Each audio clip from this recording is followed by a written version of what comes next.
Ja, goeie. Daar binnen we weer met de podcast Wrakselje, met het wit en met de wraad. We zitten in de tweede serie en die gaat over Ferbûn, signingen en verplichtings voor els en een.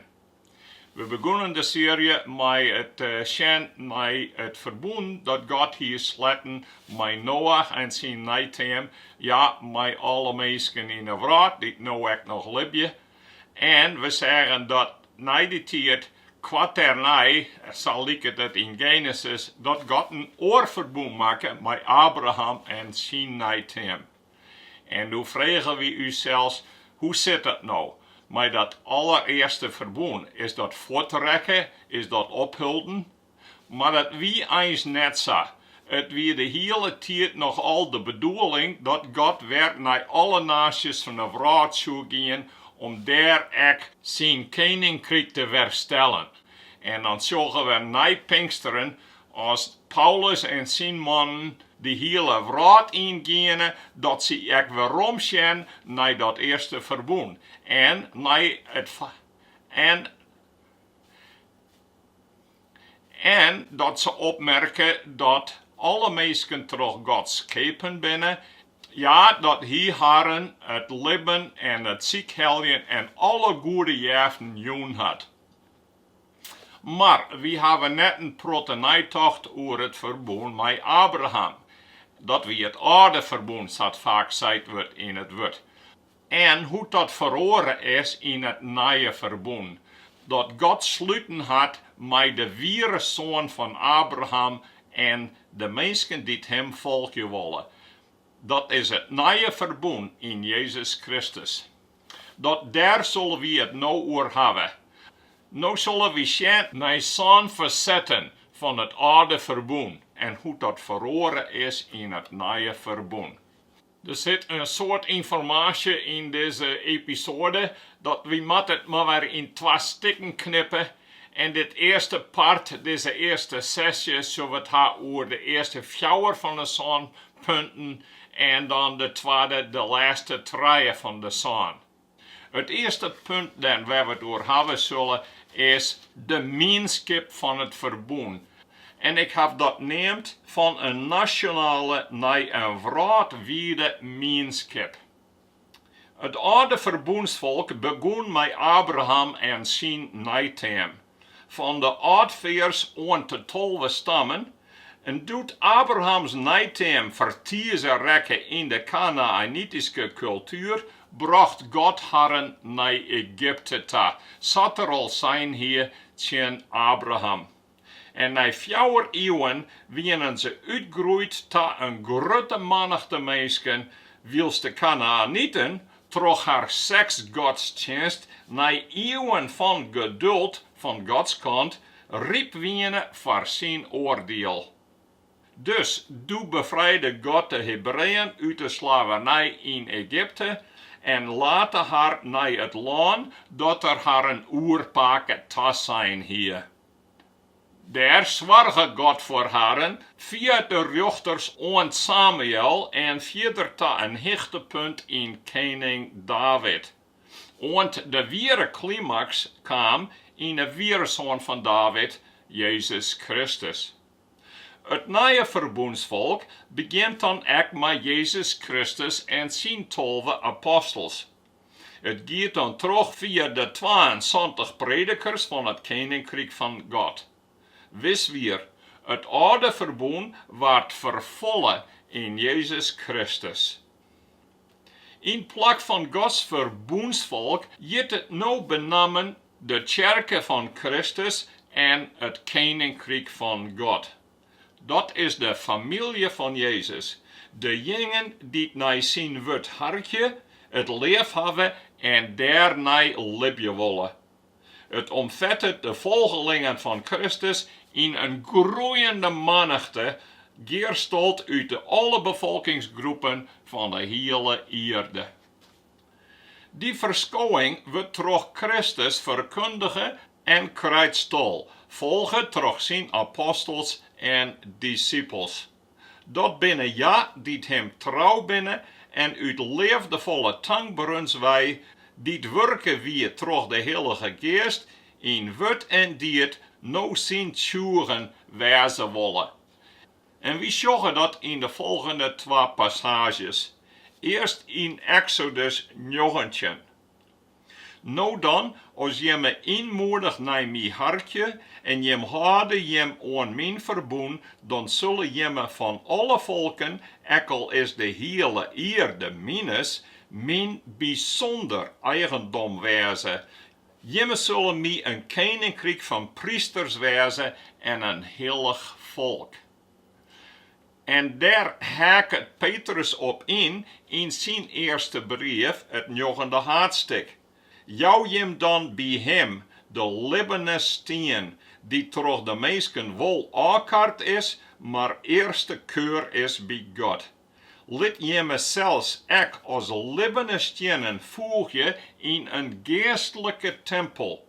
Wordt zo een heilig priestervolk om geestelijke offers te brengen, die God graag aanneemt door Jezus Kristus. We gaan naar het tweede punt. Groei van de mienskip van Gods volk. Eerst door berte of naturalisaasje en dan naar werberte en het wieren leauwen. We zorgen door het hele Oude Testament heen dat heidenen als netjoden ohne verbondsmienskip toevoegen worden. Al bij de uittocht uit Egypte sleet een mengde menigte hem aan bij de Hebreeën. We lezen dat in Exodus 12. Toen treken de Israëlieten van Ramses naar Sukkot zo'n 600.000 man te voet. Alleen de malje, de ben net mij rekenen. Ik vrij wat soorten volk trek mij haar op. En ik het lietsvee en de kei, een machtigen heb vee. Later lezen we ook over Rahab en Rut, die toevoegen waren, zelfs in de genealogie van Jezus, dat we lezen in Matthäus 1. Abraham wie de heid van Isaac, Isaac van Jacob, Jacob van Juda en zijn broeren, Juda van Peres en Serach, de mem wie Tamar, Peres van Gezron, Gezron van Aram, Aram van Aminadab, Aminadab van Nachshon, Nachshon van Salmon, Salmon van Boas, de mem wie Rahab, Boas van Obed, de mem wie Rut, Obed van Isaï, Isaï van David, de koning. En dan zullen we verder zeggen dat met name de koningen vaak vooral je namen uit andere naties en volken. En later weer blijkbaar een drievoudig inwijdingsritueel voor heidenen die haar bij de Joden aansluiten wonen. Het brengen van een offer, het besnijden van de malje en het doop. Ik wil neemt de proselyterdoop. Doet Jezus de Tsjerke de opdracht joeg om discipelen van alle naties te maken, joeg er het proces hiervoor aan. Troch de doop in de naam van de Heid, de Zoon en Hillige Geast en in de instructie om alles na te komen wat er Herren ben hier. We zeggen dat in Matthäus 28 ohne 1. En doet er zijn geest op zijn leerlingen uitstorten, leidt Petrus de betjutting van dit barren uit als bewijs van het verheerlijken van Kristus. En hoewel de jefte van de Heilige Geest aan alle Joden te zijn weer, en later via de missie aan alle heidenen, door het preken van het evangelie, moest die te eigenen worden door bekering en het leeuwen. In Hâldingen 2 lezen we dit. Doet de meesten dat jeden, wat Petrus Herren vertelde, ging het Herren terug alles heen. En ze zeiden tegen Petrus en de andere apostels, wat moeten we doen, mannen, broeren? Nou is het zo dat hier staat, ging het Herren terug alles heen, maar eens staat er in het Hebreeuws dat ze het vielden als wat haar herten terugstutsen. In Wumkes lezen we, doet ja dat jeden, wat een ja verslaan in het herte. En dat betekent dat die mensen tot bekering kwamen. En we lezen dan ook, als Petrus zei, bekeer je en dan moet elk van je hem dopen laten met het nemen van de naam van Jezus Kristus om verjouwing van zonden te krijgen. En dan zullen je de Heilige Geast die beloofd is schenken worden. Want voor je is de belofte en voor je ben alle jaren en voor alle jaren die om vierens binnen zal volgen als de Heere uw God der maar bijroept. En letter 41 en dit zien wordt aannamen en in het hart stutsen wienen, die lieten haar dopen. In Romeinen 2 zegt Paulus dat net alle mensen echte Joden binnen die in het oude verbond zitten. Romeinen 2. Jood is net hij die het naar het uiterlijk is en de besnijdenis is net uiterlijk en aan het lichaam, maar Jood is hij die het innerlijk is en de ware besnijdenis dat is die van het hart, door de Geast. Net nevens de letter van de wet. Als we de apostolische brieven terugnemen, vernemen we dat er in de Tsjerke ook huchelers wienen, die haar verdienen als leauwen. Maar haar net volhutje wonen in het leeuwen, of net veroren waren door de Geast, werd toch ja vrucht produceren moesten voor haar koning. We vinden dit begelijks in Jacobus zijn brief. Ik heb hier 2 teksten van het eerste en het tweede hoofdstuk. Wees dan mensen die doen naar de wil van God en er net alleen naar jaren. Oors hebben je zelfs te fitter. Want als een al naar het woord jet, maar er net naar docht, die is correct als een man die zijn eigen gezicht, zat er het meekriegen had in een spiegel bezocht. Hij bezocht hem zelfs wel even, maar als er voortgaat, is het hem voort en in vergeten hoe het eruit zag. En het tweede hoofdstuk, mijn broeren, wat jouwt het als een meisje dat er zijt, ik heb leeuwen, als er net nevens docht. Zo'n leeuwen kan hem dochs net behouden. Tweedens, van de tabernakel en timpel aan Jezus Kristus en zijn Tsjerke. Hier gaat het over het centrum van het leeuwen. De mienskip van het oude Ferbûn had in haar post-exodus-fase een zichtbaar levitisch aanbiddingscentrum in het symbolisch wendplak van God. De architectuur en indeling symboleer je Gods heiligheid en zijn barmhartigens voor zijn volk. Daarin vinden we niveaus van toenemende heiligheid, maar als climax het meest heilige plak. En daar vinden we onder de grote beschermengels de arke. En dat is de heilige verbondskiste.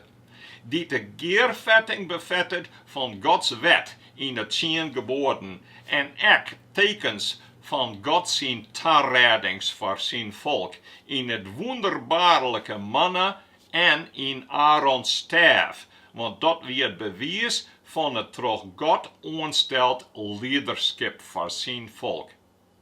Om dat heilige centrum heen zogen we een onhoudende stroom van bloed en wijreek om Gods volk in het zin te brengen van het onhoudend verlet van de Fermoedsoening voor haar zonden. Het nieuwe mienskip vindt haar centrum en focus in Jezus de Kristus. Want hij is, zo zei de profeet, de Emmanuel, dat God tot zijn volk komen is. En, zoals Jezus hemzelf zei, hij is ook de tempel, die de Joden vernietigen zoenen, maar die op justerbaarlijke wijze in 3 dagen werbouwd worden zoen. Wat vooruit zegt naar zijn opstanding uit de dood, nadat er op Breedte wijze vermoorden weer. We zoeken dat in Johannes 2. Maar toen spreken de Joden hem aan en zeiden hem, wat teken kunnen jou u zien laten als bewijs dat jou dat dwaan mij? En Jezus joeg haar te antwoord, brek deze tempel aan, dan laat ik hem in 3 dagen weer verrijzen. Op het stuit van zijn deur werd het gedien dat het meest heilige bescherming was in 2 skort. Zijn volgelingen hebben nou vrij toegang tot de heilige God via zijn zoon. En bjusterbaarlijk genoeg worden diegenen die terug weer leeuwen in Jezus Kristus binnen, terug de inwenning van Heilige Geast, nou ook tempels van de libbende God neemt. Doet de Samaritaanse vrouw die Jezus moerte bij de boene bij Sichar hem vragen wat het ware centrum van aanbidding wezen moest, vertelde haar dat de tijden aan het verorien wienen. Gods koninkrijk had net langer één adres. Het is te vinden in de herten van de mensen, in de mensen die leven in liefdevolle onderwerping aan Gods heerschappij. En vanzelfs nog duidelijker werd deze lieu bijeenwaarkomen als christen mienskip die God in geest en waarheid eerje en tjenen willen. Dat peteer met de Samaritaanse vrouw, dat lezen we in Johannes fjouwer. Jezus zei daar, maar de tijd komt en is er nou al dat de ware vereerders mijnheid in de geest en in waarheid vereren zullen. Want mijnheid is daarop uit, zulke vereerders te vinden. God is geest en die hem vereren, moet dat doen in de geest en in waarheid. Het 4e punt. Van de wet van God naar de Heilige Geest. Hoe zullen we dan heilig worden en met God leven? De focus wie op de wet van God, maar nou is het terug de Heilige Geest op het leren van Jezus en van zijn apostels. Zat we in het vorige punt opmerken wat de decaloog, de 10 woorden als geboden, terug God in het centrum van het Joodse eredienstcentrum plaatst. De 2 tabletten van de wet beschrijven en symboliseren de heiligens van God en de levensregels voor zijn volk. Want wat het zijn we, jemme moet heilig wezen, omdat jemme God heilig is. De Joodse mienskip wordt in een soort opzichten karakteriseren als het volk van de wet. Maar hoewel het haar vernederen moest in verkenning van haar zondigens, maakt het haar vaak grutsk. Het hier in die het duidelijk wezen moeten dat echte gerechtigheid niet bereikt worden kon door menselijke inspanningen op het maat van het nalibben van de wet. We zullen dat ook in de Galatenbrief van Paulus, het 3e hoofdstuk. Het is duidelijk dat net één voor God vrijsprutsen wordt door het nakomen van de wet. Want de schrift zegt, de rechtvaardige zal door het leeuwen libben. Maar God hier ook te zijn dat er in lettere tijden zijn wil in het hart van de mensen lezen zou, door Hillige Geast. In Ezekiel zocht de profeet vooruit op een jaarte van de Heilige Geest die ware discipelen de kracht jouwt om effectief, hoewel net perfect, de zonde te bestrijden en heiligheid na te streven. In liefdevolle dankbaarheid voor Gods verzoening in zijn offer aan het verschrikkelijke kruis. Dan zal ik zuiver geen water oor jemme henne sprenkelen en jem zullen zuiveren worden van alles dat jem mij besmutsen wienen. Ik zal jem zuiveren van alle smargens en van jem aangorden. Dan jou ik jem een nieuw hart en beziel jem mij een nieuwe geest. Het stenen hart neem ik uit jem lichaam wij en ik jou jemme een hart van libben vlees. Mijn geest jou ik jem in en ik meid je dat jemme jem aan mijn waarderingen houden. Mijn rechtsregels in acht nemen en der neffens doggen. De Tsjerke van Kristus stiert net meer onder de Mosaïsche wet, die te angst leiden moest. Kristus had deze wet vervullen en nu kringt het er bij zijn vierde volgelingen op aan om haar leefde voor hem schijn te laten in vrijwillige jergens aan zijn woorden en de apostolische leer. We zullen dat benamen in Johannes 14. Daar zei Jezus verschillende keren, bijgelijks in vers 15 en 16. Als je me lief hebben, zul je me jem aan mijn geboden houden, en ik zal het mijn heid vregen, en dan zal er je me een orenhelper jaan, om voor eeuwig bij me te blijven. Paulus brengt ons in het zin dat er zelfs net langer onder de Joodse wet valt in de Korintenbrief. En ik ben Jood met de Joden worden om de Joden te winnen. Voor de meesten onder de wet, als wie ik onder de wet. Maar hier is het net. Wils ik zelfs toch net onder de wet ben, om de meesten onder de wet te winnen. Voor de meesten zonder de wet ben ik worden, als wie ik zonder wet. Wils ik toch net zonder de wet van God ben, maar onder de wet van Kristus. Net de wet van Mozes, de wet van Kristus, om echt de mensen zonder de wet te winnen. Dat Jere zei er, ik ben zelfs net meer onder de wet van Mozes, maar ik richt me nou op het leer van Jezus de Christus.